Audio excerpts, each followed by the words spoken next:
তাহাজ্জুদের সময় উঠতে হবে। এইবার তাহাজ্জুদের সময় উঠতে হবে। তাহাজ্জুদের নামাজ পড়ে যার যার ভোট কেন্দ্রের সামনে গিয়ে ফজরের জামাত পড়বেন। পারবেন? ফজরের জামাত পড়ে লাইন দিয়ে দাঁড়া যাবেন যারা যারা ভোটার যেই এলাকার। কেন কথাটা বললাম?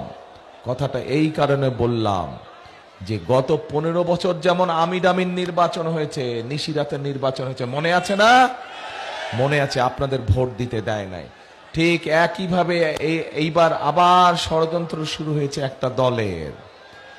পত্রিকার খবরে এসেছে এই যে প্রবাসী আমাদের ভাইরা থাকে তাদের জন্য পোস্টাল ব্যালটের কথা আমরা বলেছিলাম অনেক আগে থেকে।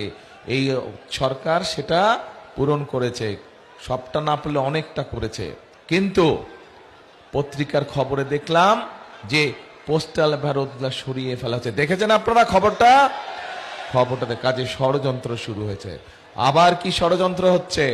ষড়যন্ত্র বিভিন্ন মা বোনদেরকে দিয়ে, নিরীহ মা বোন যারা ভোটার, গিয়ে গিয়ে তাদের এনআইডি নাম্বার নিচ্ছে, গিয়ে গিয়ে তাদের ফোন নাম্বার নিচ্ছে, বিকাশ নাম্বার নিচ্ছে। শুনেছেন না এই খবর?